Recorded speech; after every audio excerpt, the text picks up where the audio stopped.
ये आकाशवाणी है। कोविड-19 विशेष कार्यक्रम के अंतर्गत प्रस्तुत है कोरोना वायरस संक्रमण की वर्तमान स्थिति पर चर्चा, जिसे प्रस्तुत कर रहे हैं आकाशवाणी संवाददाता सिद्धार्थ सिंह।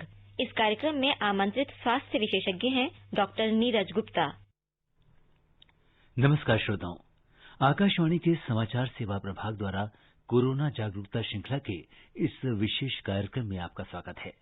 और आज के इस अंक के साथ मैं हूं सिद्धार्थ सिंह। ये कह के दिल ने मेरे हौसले बढ़ाए हैं, गमों की धूप के आगे खुशी के साए हैं। जी हाँ श्रोताओं, इस समय पूरा देश जब कोरोना महामारी की जंग को लड़ रहा है और हम सभी देशवासी अपनी हिम्मत, हौसले, जज्बे, सावधानियां और जागरूकता से कोरोना महामारी का मुकाबला कर रहे हैं, हमारे मन में इसे लेकर बहुत सारे सवाल रहते हैं। ऐसे में हमारी यही कोशिश रहती है कि हम कोरोना से जुड़ी हर एक जानकारी आप तक पहुंचाएं। कोरोना के इस दौर में आप अपने आसपास स्वच्छता बनाए रखिए, हाथ धोते रहिए, मास्क पहनिए, सोशल डिस्टेंसिंग बनाए रखिए और अपने मोबाइल फोन में आरोग्य सेतु ऐप डाउनलोड करिए, तभी हम कोरोना पर जीत हासिल कर सकते हैं। श्रोताओं, आज के इस कोविड-19 पर विशेष फोन इन कार्यक्रम में हमारे साथ चर्चा करने और आपके सवालों का जवाब देने के लिए हमारे साथ हैं सफदरजंग अस्पताल नई दिल्ली में pulmonary critical care and sleep medicine विभाग में professor doctor Neeraj Gupta. Doctor Neeraj, आप आकाशवाणी के तमाम श्रोताओं की ओर से आपका हम अभिनंदन करते हैं। नमस्कार। और आज अभी सभी श्रोताओं को मेरा डॉक्टर नीरज गुप्ता का नमस्कार। श्रोताओं, कोरोना से संबंधित सवाल हमारे आज के एक्सपर्ट से टोल फ्री नंबर 1-800-115767 और 0112331444 पर पूछ सकते हैं। हेलो, आप सोशल मीडिया के जरिए भी हमारे ट्विटर हैंडल @AIR न्यूज पर #AskAIR पर अपने सवाल पोस्ट कर सकते हैं। तो डॉक्टर नीरज, कोविड-19 महामारी की अगर हम देखें, इसके बारे में ताज़ा स्थिति की बात करें तो स्वस्थ होने की दर में सुधार जारी है और अब ये 76.61% हो गई है। देश में अब ठीक हुए लोगों की संख्या इलाज करा रहे रोगियों की तुलना में 3.5 गुना हो गई है और पिछले 24 घंटों में 60,000 से ज्यादा रोगी स्वस्थ हुए हैं। देश भर में अब तक कोविड महामारी से ठीक हुए लोगों की संख्या 27 लाख से ज्यादा हो गई है, लेकिन इन सबके बीच संक्रमितों की संख्या लगातार बढ़ रही है और कल तो रिकॉर्ड 78,000 से ज्यादा मामले सामने आए हैं, जो अब तक आए मामलों में सबसे ज्यादा है। क्या कुछ कहेंगे इस पर? देखिए, ये तो बात सत्य है कि महामारी जो है वो अभी भी अपना रूप बरकरार किए हुए है और लगातार निरंतर इसमें केस की वृद्धि हो रही है। आज दिल्ली में 1358 पेशेंट हैं। शायद इसका कारण ये कहा होगा कि कल संडे की वजह से कुछ कम किए गए होंगे। परसों टेस्ट ज्यादा किए गए थे, आज तकरीबन 14-15 हजार टेस्ट ही हुए हैं और हो सकता है कि जो कल टेस्ट किए जाए तो ज्यादा आ जाए, लेकिन परसेंटेज अगर देखा जाए तो 9% के करीब पॉजिटिविटी आ रही है। हाँ, जरूर इस बात से भी निर्भर करता है कि आप टेस्ट किन व्यक्तियों का करते हैं। जो सस्पेक्टेड हैं, जिनमें इन्फ्लुएंजा लाइक सिम्टम हो या सीवियर क्या कहते हैं एक्यूट रेस्पिरेटरी सिंड्रोम टाइप के फीचर्स, उन व्यक्तियों में अगर आप टेस्ट करेंगे तो रेट जरूर ज्यादा आता है। बाकी अगर सामान्य व्यक्तियों का टेस्ट है तो हो सकता है वो पॉजिटिव इतना ज्यादा ना आए। जी, और कल से यानी 1 सितंबर से अनलॉक 4 लागू हो रहा है।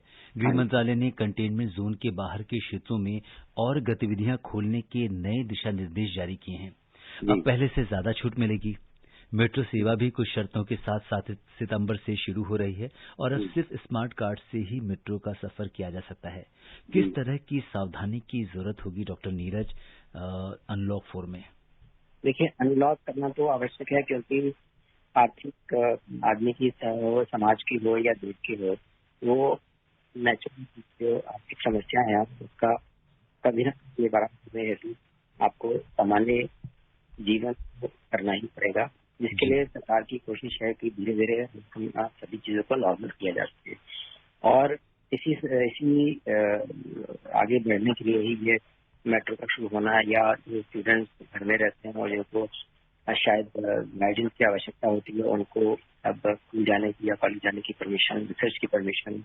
तो नेचुरल बात है, जब इन कामों गतिविधियां बढ़ेंगी तो लोगों का संपर्क भी बढ़ेगा, ट्रैवलिंग भी बढ़ेगी, आवाजाही भी बढ़ेगी, जिसमें कि संक्रमण होने के संदेह भी ज्यादा हो जाएंगे। जैसे कि आपने प्रोग्राम के शुरू में बोला कि मास्क पहनना, और हाथ धोना और डिस्टेंसिंग मेंटेन करना, ये अति आवश्यक होता जा रहा है। ये सिर्फ शब्द मात्र ही नहीं है, इसको जीवन शैली में बदलना होगा और अपने जीवन का अंग बनाना पड़ेगा। हम लोग मास्क पहनते भी हैं तो वो भी हम केवल एक कैची रूप में पहन लेते हैं, जैसे कि हम एक मेकअप का जैसे सामान की तरह यूज करते हैं। मास्क का करेक्ट तरीके से पहनना और प्रयोग करना अत्यंत आवश्यक है, ये बात लोगों के समझ में आना चाहिए। और मास्क क्यों जरूरी है ये बात भी सबको क्लियर होनी चाहिए, क्योंकि ये जो संक्रामक रोग है ये सांस के द्वारा ही आगे आता है। मतलब जो सांस के बोलने में कण आते हैं, बात करने में या गाना गाने में, छींके या खांसी करने से जो ये कण निकलते हैं, जिनका साइज लगभग 0.6 माइक्रोन से लगभग 5 माइक्रोन तक होता है, ये 1 से 3 मीटर ट्रेवल करते हैं। और इस कणों को रोकने के लिए जो बाधक है वो केवल मास्क है। किसी भी प्रकार का मास्क वो पहनना बहुत आवश्यक है। और मास्क भी जो है वो हर व्यक्ति को पहनना चाहिए, लेकिन उसकी कैटेगरी हो सकता है कि अलग किस्म की हो। जैसे कि कपड़े का मास्क है जो आप साधारण रूप से जो व्यक्ति नॉर्मल है, हेल्दी है, वो लगा सकता है। किंतु वो व्यक्ति जिसको किसी प्रकार की 60 साल से ऊपर व्यक्ति है या प्रेग्नेंट है या जो डायबिटिक है, हाइपरटेंसिव है, कैंसर की दवा ले रहे हैं, जिनका की इम्यून सिस्टम थोड़ा कमजोर हो, उन लोगों को मेडिकल मास्क लगाने की आवश्यकता है। और डॉक्टर नीरज, यहाँ पे आपसे एक बात जानना चाहेंगे कि इस समय सोशल मीडिया पर एक पोस्ट बहुत वायरल हो रहा है जिसमें ये कहा गया है कि वायरस इतना छोटा होता है कि मास्क उसको रोकने में सक्षम नहीं होता, तो इस पर आपकी क्या प्रतिक्रिया है? देखिए, ऐसा है कि मास्क भी 3 तरह के होते हैं जी। एक जिनको हम कॉटन का कपड़े का मास्क कहते हैं, वो ट्रिपल लेयर होना चाहिए, जिसमें कि अंदर की एब्जॉर्बेंट लेयर होती है, बीच में एक वोवन लेयर होती है और एक बाद में बाहर नॉन वोवन लेयर होती है, जिसमें इसके बेसिकली आइडिया ये है कि जो कण है वो छोटे जरूर है, किंतु उनकी गति और डिस्टेंस को रोकने में मास्क बहुत सहायक होता है। अगर आप मास्क नहीं लगाएंगे और सामने वाले व्यक्ति भी मास्क नहीं लगाएंगा तो हो सकता है कि 75% चांसेस हैं उसके इन्फेक्शन होने के। तो अगर दोनों व्यक्ति मास्क लगाए हो तो कैसा भी मास्क ना हो तो यही घट करके 5% रह जाता है। तो इसलिए मास्क लगाना आवश्यक है। और जहाँ जो व्हाट्सएप पे भी आजकल वीडियो घूम रहे हैं जी, कह रहे हैं कि बहुत छोटा कण होता है और ये इसको 95 भी रोकता नहीं है, ये मैं समझता हूँ गलत है।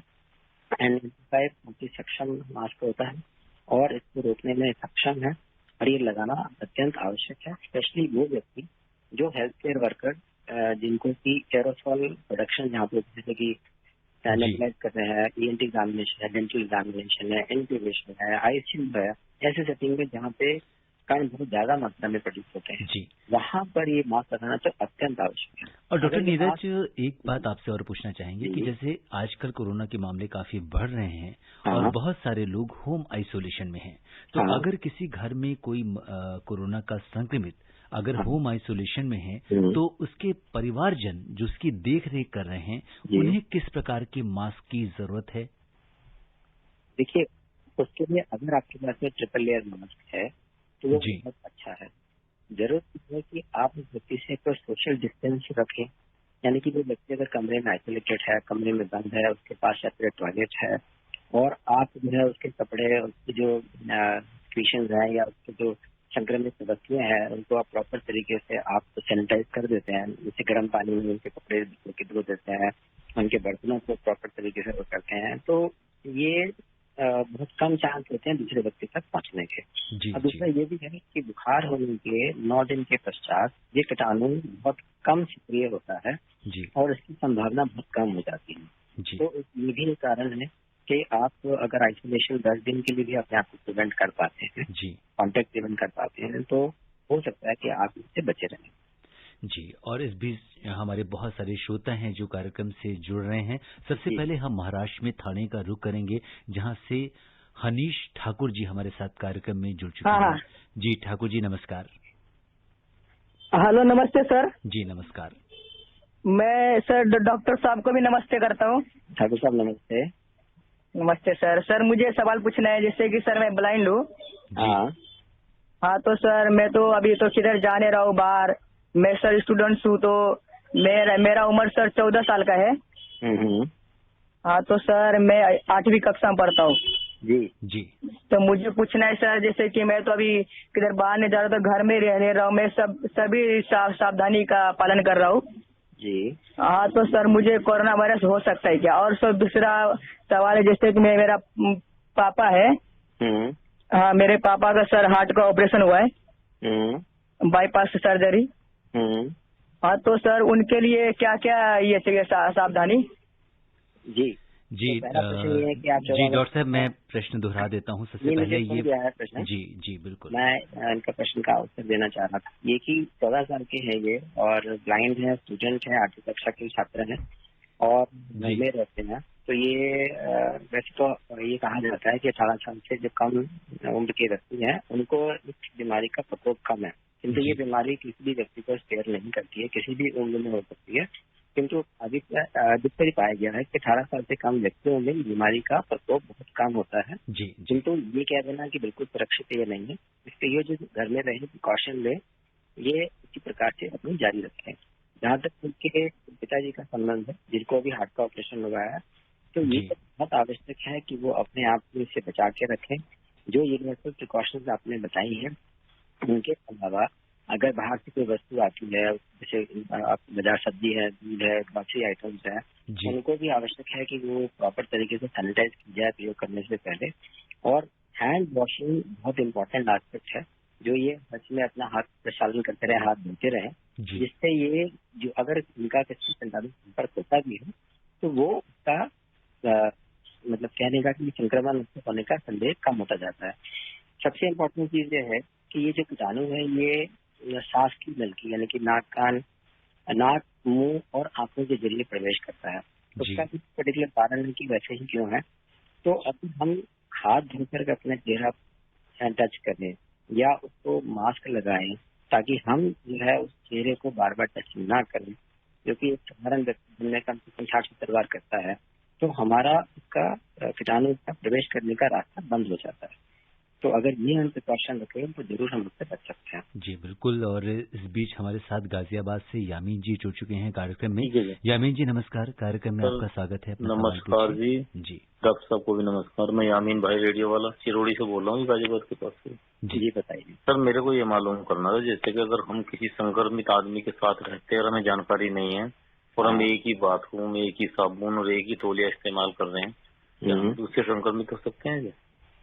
डॉक्टर नीरज, यहाँ पे मैं आपसे ये जानना चाहता हूँ कि इसको हम एक जनरलाइज वे में कर सकते हैं कि बहुत सारे ऐसे लोग होते हैं जो एसिम्प्टोमेटिक हैं और वो जब घर में एक साथ रहते हैं, उनके पास लक्षण नहीं है, तो क्या ऐसे में बाकी सदस्यों में किस तरह से वो सावधानी रखें कि कोरोना से बच सकें वो? देखिए, पहला तो सबसे बात जानने की यह है कि वो एसिम्प्टोमेटिक है, तो कैसे पता कि उनको संक्रमण है। जब उनको कोई सिम्टम ही नहीं है, जब तक उनका टेस्ट नहीं किया जाएगा, तो ये पता लगाना तो संभव नहीं है कि उनको वायरस है उनके शरीर में। अब दूसरी बात है कि जो व्यक्ति जिनको कोई सिम्टम नहीं है, वो व्यक्ति भी कुछ दिन तक इन्फेक्शन दूसरों को दे सकता है। और इन्फेक्शन जो होता है वो हवा के माध्यम से हो सकता है या वस्तु के माध्यम से हो सकता है। जैसे उनकी इस्तेमाल करने की जो वस्तु है, जो तौलिया है, गीला तौलिया है, जो मुझसे मुंह पूछा है, हो सकता है कि उससे संक्रमण हो। तो इसकी सावधानी रखने की आवश्यकता है कि आप दूसरे के तौलिया दूसरी चीजें प्रयोग में न लाएं। अगर आप हाथ धो लेते हैं, दूसरा व्यक्ति भी अगर हाथ धोता है और चीजें हाथ धो के प्रयोग में की जाती है, तो प्रायः देखा गया है कि स्प्रेड बहुत कम होता है। जी। और इसके साथ ही हमारे साथ अब रुक करेंगे जौनपुर का, जहां से हमारे साथ राजधर मिश्र जी जुड़ चुके हैं। राजधर जी नमस्कार, कार्यक्रम में आपका स्वागत है। डॉक्टर साहब को मेरा नमस्कार। मिश्र जी को नमस्कार। डॉक्टर साहब, मेरा 2 सवाल है। जी सर, मेरा पहला सवाल है कि पिछले दिनों दिल्ली में केस कुछ कम हो गए थे, 600-700 निकल रहे थे, लेकिन 1 हफ्ते से 1200-2000 तक निकल रहे हैं। ज्यादा टेस्टिंग वजह से है सर, या लोग टेस्टिंग भी दोबारा चालू हो रहे हैं? जी। और सर मेरा दूसरा सवाल यह है सर कि क्या लूज मोशन होना भी कोरोना का कोई लक्षण है क्या सर? हाँ, मैं आपके दोनों प्रश्न का आंसर करता हूँ। पहला प्रश्न, दिल्ली में केसेस क्यों बढ़ रहे हैं? वैसे ये खुद का विषय है, क्योंकि इसमें ये माना जा रहा है कि बहुत से माइग्रेंट जो लोग पहले छोड़ के चले गए थे वापस आ रहे हैं, या जो लोगों का मिलना जुलना बहुत बढ़ रहा है, या जो लोग व्यक्तिगत प्रिकॉशन नहीं ले रहे हैं। अब एक प्रकार का एटीट्यूड होता है कि देखा जाएगा, ये वाला एटीट्यूड जब लोगों में आ रहा है तो इसके कारण धीरे धीरे लोगों में ये जो संक्रमण का रुख बढ़ रहा है। पहले देखिए कम कंटेनमेंट जोन बनाए गए थे, आज 833 कंटेनमेंट जोन बनाए गए। आशा तो ये सरकार भी कर रही है कि व्यक्तियों का आपस में मिलन इतना कम हो कि जिससे कि संक्रमण न फैले, किंतु वो लोगों के मिलन या प्रिकॉशन ना लेने की स्थिति एक फैल रहा है। दूसरा कारण है टेस्टिंग जितनी ज्यादा की जाएगी उतने ही ज्यादा जो लोग, जैसे कि आप कहते हैं ना एसिम्प्टोमेटिक है, तो ये एसिम्प्टोमेटिक व्यक्ति भी उस टेस्टिंग में आ जाते हैं जो कि वैसे नहीं आएंगे। अगर कंटेनमेंट जोन में सभी व्यक्तियों का टेस्ट किया जाएगा तो एसिम्प्टोमेटिक व्यक्ति भी आ जाएंगे, तो इस कारण से भी टेस्टिंग का रिजल्ट ज्यादा आ रहे हैं। और तीसरा जहाँ पर इसने जो प्रश्न पूछा है जी, इसका क्या प्रश्न है जी, इस बीच डॉक्टर साहब हमारे साथ वाराणसी से मनोज जी जुड़ चुके हैं, बहुत देर से इंतजार कर रहे हैं। एक सवाल इनका ले लेते हैं, फिर हम इस पर बात करते हैं। मनोज जी नमस्कार, कार्यक्रम में आपका स्वागत है। हेलो मनोज जी, आपको हमारी आवाज सुनाई पड़ रही है? जी, ये जानना चाहता हूँ कि जैसे एंटीवायरल कोई टेबलेट आ रहा है क्या सर, जिसको हफ्ते में एक लेने से कुछ असर कम होता है कोरोना वायरस का? बिल्कुल, यहाँ पे डॉक्टर साहब आपसे ये भी जानना चाहेंगे कि बहुत सारे व्हाट्सएप पे, सोशल मीडिया पे आजकल बहुत सारे पोस्ट चलते हैं, बहुत सारी ऐसी एंटीवायरल दवाओं के नाम आते हैं कि इसको लेने से कोरोना ठीक हो जाएगा। तो क्या हमारे पास कोई ऐसी एंटीवायरल दवा है जिसको हफ्ते में एक बार लेने से कोरोना ठीक हो सकता है? जब एंटीवायरल आ जाएगी तो वो गेम चेंजर हो जाएगा। गेम चेंजर वो होता है जिसमें कि आदमी को मोर्टेलिटी से बचाया जा सके, ऐसी दवा जो कि वायरस को पूर्ण रूप से किल कर सके, या ऐसी वैक्सीन जो हमको इससे प्रिवेंट कर सके। जहाँ दवा का संबंध है बहुत सी दवाएं इस वक्त चल रही हैं जिसमें कि रेमडेसिविर है, आपने देखा होगा दूसरी और एंटीवायरल मेडिसिन आती हैं जिनको कि ये कह रहे हैं कि अगर समय रहते दे दिया जाए तो वायरस का लोड कम हो जाता है, किंतु क्या वो वायरस को पूर्ण रूप से खत्म कर सकती है, इस बारे में संदेह है। और दूसरी बात ये भी है कि ये वायरस केवल अकेले अपने कारण से ही नहीं शरीर में सीरियस रोग पैदा करता है, इसके और भी मतलब कारण है जिससे कि शरीर में इंजरी होती है। पहला जो वायरस जो है वो अपने जो अंगों पर प्रभाव डालता है, चाहे वो सांस की नलकी हो, फेफड़े की कोशिकाएं हो, हार्ट की कोशिकाएं हो, या किडनी हो, या ब्लड वेसल्स हो, उनका डायरेक्ट इफेक्ट होता है। दूसरा होता है कि जब लंग में इन्वॉल्वमेंट होती है उससे ऑक्सीजन की कमी होती है, और ऑक्सीजन की कमी से भी अंगों पर उसका प्रभाव पड़ता है जो अंग अपना ठीक से काम नहीं कर पाते हैं।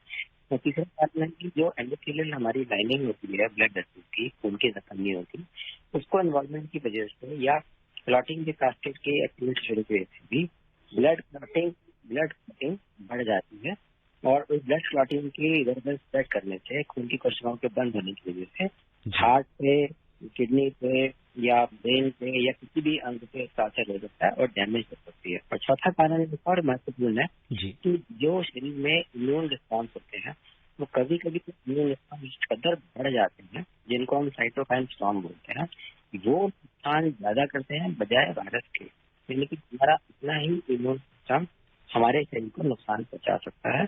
और ये जो एंटीबॉडीज और एंटीजन जो होता है, मतलब वायरस का कण और उसके अगेंस्ट बनी हुई एंटीबॉडी, वो भी एक पार्टिकल मैटर बना करके और इधर उधर जा करके भी नुकसान पहुंचा सकते हैं। तो केवल एक ही कारण नहीं है वायरस का शरीर में प्रभाव का, बहुत से अन्य कारण भी है। बिल्कुल, और ये दवाएं किसी भी अधिकृत चिकित्सक के रिकमेंडेशन पे ही, उनके ऑथराइज प्रिस्क्रिप्शन पे ही लेनी चाहिए। चिकित्सक के पीछे बिना नहीं लेनी चाहिए, सिवाय शायद पैरासीटामोल या डाइजिन को छोड़ करके। लेकिन ये जो एंटीवायरल है ये तो बिल्कुल भी नहीं लेनी चाहिए, क्योंकि इनके अलग प्रभाव हो सकते हैं जो काफी नुकसानदायक भी हो सकते हैं। बिल्कुल, और डॉक्टर साहब अब हम रुक करते हैं आगरा का, जहां से हमारे साथ कार्यक्रम में मुकेश जी जुड़ चुके हैं। मुकेश जी नमस्कार, कार्यक्रम में आपका स्वागत है। क्या सवाल है आपका? जय हिंद सर। जी जय हिंद। हेलो, जय हिंद सर। जय हिंद, बताइए सर। मेरा सवाल ये है कि अगर कोई भी वन पर्सन यानी एक आदमी 2 व्हीलर या 4 व्हीलर कोई भी व्हीकल में अगर सफर कर रहा है तो क्या मास्क लगाना जरूरी है? अगर मास्क नहीं है तो पुलिस अगर उसको पकड़ती है तो दंड देने का हकदार है उसको?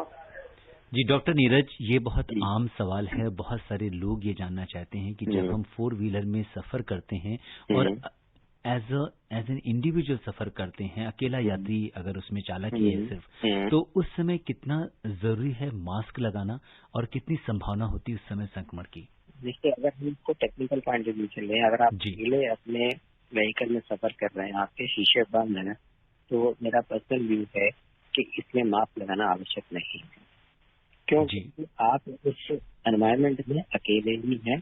अगर वो आपका गाड़ी सेफ है, सैनिटाइज है, तो आपको किसी प्रकार का खतरा नहीं। जी, मानना है कि दिल्ली पुलिस भी इस विषय में जागरूक हो गई है और वो ये स्टेप लेने जा रही है कि जो व्यक्ति अपनी गाड़ी में अकेला है उसको चालान ना किया जाए अगर उसने मास्क नहीं लगाया। किंतु ये बात आपके लिए जानना बहुत जरूरी है कि मास्क आप केवल अपने लिए ही नहीं लगा रहे हैं, दूसरे व्यक्ति को बचाने के लिए भी लगा रहे हैं। आप संक्रमित हो सकते हैं, एसिम्प्टोमेटिक कैरियर हो सकते हैं, और आप किसी कारण से भी अगर आप जैसे दरवाजा आपने खोला, शीशा खोला और आप खांसे, तो बगल में चलने वाला जो 2 व्हीलर वाला या 4 व्हीलर व्यक्ति है वो हो सकता है उससे एक्सपोज हो जाए, जो क्योंकि जो हवा की गति है वो काफी दूर तक उस कण को ले जा सकती है।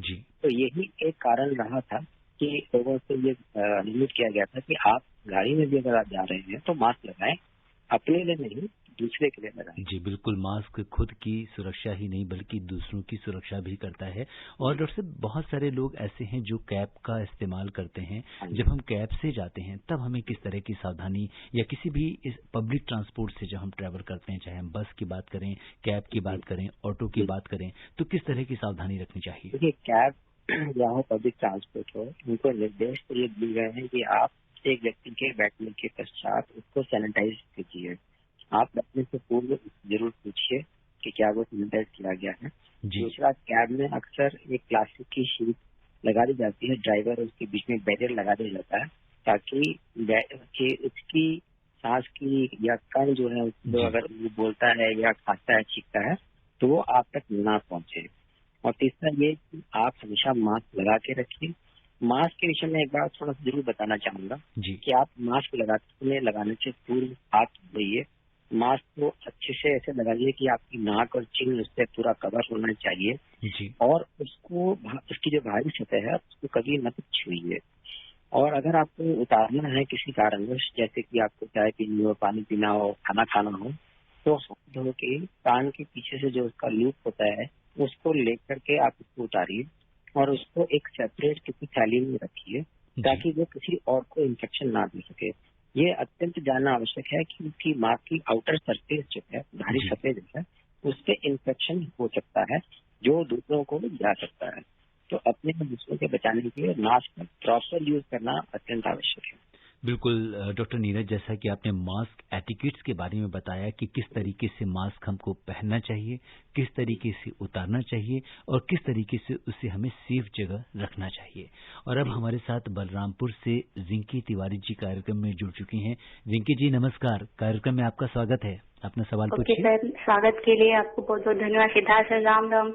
जी राम राम। और डॉक्टर साहब को भी राम राम। जी राम राम। बताइए सर, मेरा क्वेश्चन ये है, जैसे हम स्टूडेंट है तो सर 2-4 दिन के बाद हम नाम लिखवाने जाएंगे तो हमारे गांव में भी कोई कोरोना पॉजिटिव तो हुआ नहीं है, तो हम सर यहाँ अगर जाए बलरामपुर तो सर हम सावधानी क्या बरतें? और सर मेरा दूसरा सवाल ये है कि जैसे वैक्सीन हर देश में आ गया, रूस में और चीन में, तो हमारे देश में कब आएगा? Thank you sir. जी डॉक्टर साहब, 2 सवाल इन्होंने पूछा है। इसमें से मैं पूछना चाहता हूँ कि जो रिमोट एरियाज हैं, वहाँ के लोग जहाँ पे बहुत ज्यादा कोरोना का संक्रमण नहीं है, उन्हें किस तरह की सावधानी रखने की जरूरत है? देखिए, आज ये कह पाना कि कोई भी क्षेत्र इस बीमारी से सुरक्षित है या वहाँ पर वो बीमारी नहीं पहुँचेगी या नहीं पहुँची है अभी तक, आई थिंक इसको हमें नहीं सोचना चाहिए विषय में। जो प्रिकॉशन है उस प्रिकॉशन में कमी नहीं आनी चाहिए। मान के चलना चाहिए कि कोई भी व्यक्ति संक्रमक हो सकता है, क्योंकि ये सिम्टोमेटिक भी हो सकता है कि वो रिकवर होके आया हो और कीटाणु अभी भी उसके शरीर में हो और वो आपको दे जाए। तो हमेशा यह मान के चलिए कि इन्फेक्शन का आपको खतरा है। तो जैसे कि ट्रैफिक के बारे में बोलते हैं, सावधानी हटी दुर्घटना घटी, आप उसको मान के चलिए। और ये मास्क है, कपड़े का ही मास्क लगाएं और हाथ को धोने का और डिस्टेंस मेंटेन करने का ये अपना नियम को जिंदगी का अंग बना के चलिए। तो आप सेफ रहेंगे। और जहाँ तक वैक्सीन का संबंध है, अभी इस वक्त बहुत सारे शूट चल रहे हैं, बहुत सारी वैक्सीन एडवांस स्टेज में है, चाहे वो ऑक्सफोर्ड की वैक्सीन हो जो कि भारत सीरम के साथ में जो है अभी फेज 2 फेज 3 में चल रही है, चाहे वो चाइना की साइनोवैक हो, चाहे वो स्पुतनिक 5 हो जो रशिया वाली है, उसके बारे में थोड़ा डाउट प्रकट किया गया है, या और भी राइटर्स चली आ रही है। ऐसे बहुत सारे कैंडिडेट्स हैं, 9-10 वैक्सीन हैं जो अभी बहुत एडवांस स्टेज में चल रही हैं, किंतु कोई भी अभी इतनी जल्दी नहीं उपलब्ध होगी। जो इंडिया है वो कोशिश कर रही है कि दिसंबर तक उसको शायद उपलब्ध करा पाए, लेकिन फेज 2 फेज 3 ट्रायल के रिजल्ट के ऊपर ही वो बेस्ड है, क्योंकि सेफ्टी बहुत जरूरी है। नुकसान नहीं करे वैक्सीन, सबसे पहला तो उसका ये सेफ्टी प्रोफाइल लेके करना होता है। बिल्कुल, तो जैसा कि डॉक्टर नीरज आपने बताया कि फेज 2 और फेज 3 ट्रायल्स वैक्सीन के चल रहे हैं और सबसे बड़ी चीज है लोगों की सुरक्षा, सेफ्टी यहाँ पे सबसे महत्वपूर्ण है। इसलिए जब तक वैक्सीन को पूरी तरह से जांच परख नहीं लिया जाएगा, इसे आम लोगों के लिए उपलब्ध नहीं कराया जाएगा। जी, और अब हम रुख करते हैं दिल्ली का, जहाँ से हमारे साथ कमलेश जी कार्यक्रम में जुड़ चुके हैं। कमलेश जी नमस्कार, कार्यक्रम में आपका स्वागत है। जी कमलेश जी, आवाज आ रही है मेरी? जी, अपना सवाल पूछिए। जी कमलेश जी, आपके सवाल का इंतजार है, समय कम है हमारे पास। जी, अपने रेडियो सेट की आवाज थोड़ी धीमी करेंगे। जी कमलेश जी अपना प्रश्न पूछिए और अपना रेडियो थोड़ा सा म्यूट कर लें। जी, मैं ये पूछना चाह रहा हूँ, मेरा सवाल ये है कि अगर किसी व्यक्ति को अगर जुकाम है या खांसी है तो उससे दूरी कितनी बनाए रखना चाहिए?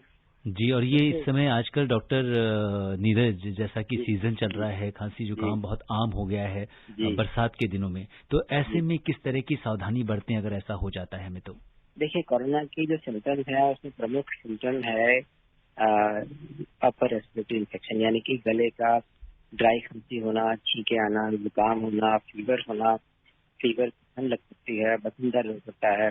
एक व्यक्ति ने पहले पूछा था क्या उनको डायरिया लक्षण हो सकता है? हाँ, डायरिया भी एक लक्षण हो सकता है।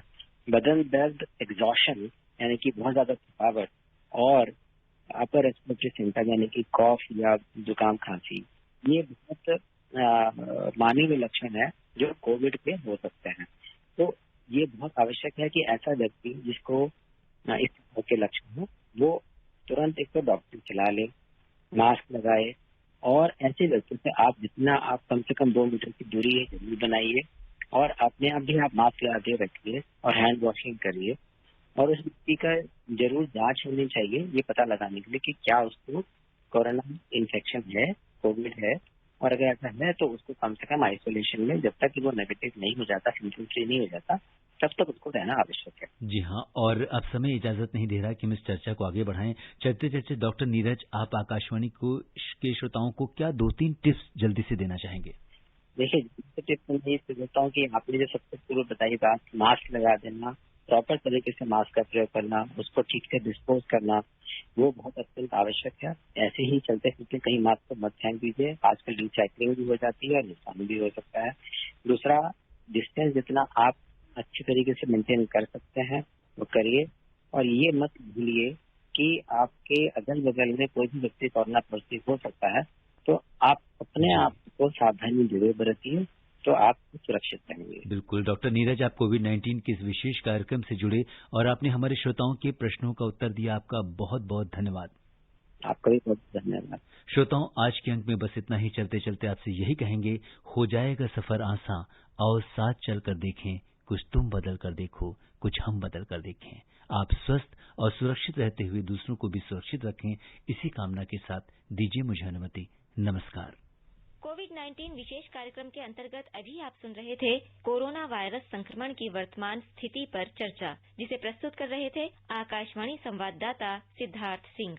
इस कार्यक्रम में आमंत्रित स्वास्थ्य विशेषज्ञ थे डॉक्टर नीरज गुप्ता। ये कार्यक्रम आकाशवाणी के समाचार सेवा प्रभाग द्वारा प्रस्तुत किया गया। इसे आप हमारे mobile app news on AIR पर भी सुन सकते हैं। इस कार्यक्रम के संबंध में अपनी प्रतिक्रिया आप हमें ईमेल कर सकते हैं। पता है AIRNSGtalks@gmail.com।